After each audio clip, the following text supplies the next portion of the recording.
Hello, সবাই কেমন আছো? অনেক দিন পর আমি একটা ছোট্ট ব্লগ নিয়ে তোমাদের কাছে এসেছি।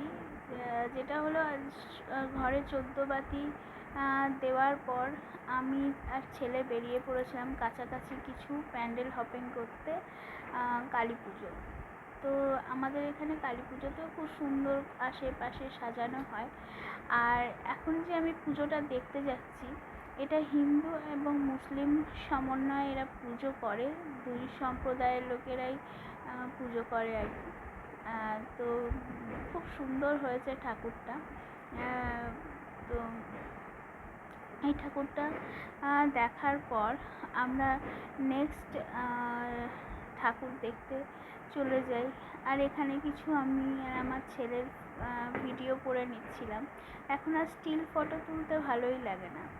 এটা আমার বাড়ি থেকে বেশ কিছুটা দূরে। এটা একটা শিব মন্দির, আমার যারা ব্লগ আগে দেখেছো তারা জানো। তো সেখানে দুর্গাপুজোও আমি শেয়ার করেছিলাম। আর এটা হলো কালী ঠাকুর, খুবই নিষ্ঠাভাবে সুন্দরভাবে পুজো হয়। আর শিবলিঙ্গটা পেছনে আছে, আর সামনে মা কালী। এটা চলে গেছিলাম আমাদের যেখানে পার্কে যাই হাঁটতে। প্রচণ্ড এখানে বোম পড়ছে, আতশবাজি পড়ছে, তোমরা জানো সব জায়গাতেই পড়ছে। তো খুব আওয়াজ হচ্ছে, একটু ম্যানেজ করে নিও।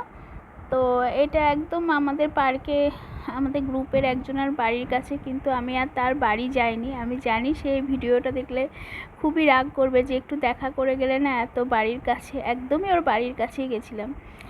কিন্তু আর ঢুকিনি, ঢুকলেই দেরি হয়ে যাবে। আর ছেলে পিলে নিয়ে বেশি রাত হলে, এখন তো হালকা হালকা ঠান্ডাও পড়ছে।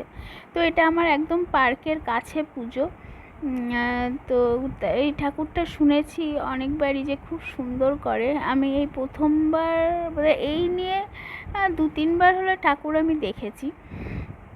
তবে তখন আমার বাচ্চা কাচ্চা ছিল না, একবার দেখতে এসেছিলাম। আর এবার ছেলে নিয়ে এলাম আর কি দেখতে। তো ডেকোরেশনটা আমার ভীষণ সুন্দর লেগেছে। যে সবসময় সব জায়গায় ভয়ঙ্কর মা কালীকেই দেখায়, কিন্তু মা কালীকে কি সুন্দর সাজিয়েছে, দেখো কি সুন্দর লাগছে। এই পুজোটা বরাবরই খুবই সুন্দর হয়, আরও দিনকে দিন আরও সুন্দর হয়ে উঠছে আর কি। এমন একটা ওয়েদার হয়েছে না, যে ফ্যান চালালে শীত করছে আর ফ্যান অফ করলে গরম লাগছে। তো আমি কিছু রাস্তার লাইটও তুলছি, কি আর করবো, যেটুকু পারছি ভিডিও করে যাচ্ছি আর কি। তো এই পুজোটা আমার মনে হয় নতুন হচ্ছে, কারণ এর আগে এইখানে কোনোদিন পুজো হয়নি। হয়তো কারোর বাড়ির পুজো বা রাস্তাতে কয়েকটা বাড়ি মিলে হয়তো চাঁদা তুলে পুজো করেছে, আমি জানি না। তো সেখানে গিয়ে একটু তুলে নিলাম, ভিডিও করে নিলাম আর কি। ছেলে নিয়ে যতটুকু ভিডিও করা যায় আর কি, সেইটুকু। তো এখানে লাইটিংটা আমার ভীষণ ভালো লেগেছে, দেখো এঁকে বেঁকে লাইটিং করেছে। এখানেও ঠাকুরের আমি ভিডিও তুলতে গেছিলাম, কিন্তু তখন পুজোর প্রস্তুতি চলছিল। আর সবাই, ঠাকুরটা খুবই ছোট, আর সবাই সেই ঠাকুরের সামনে ছিল বলে আমি চান্স পাইনি ঠাকুর তোলার।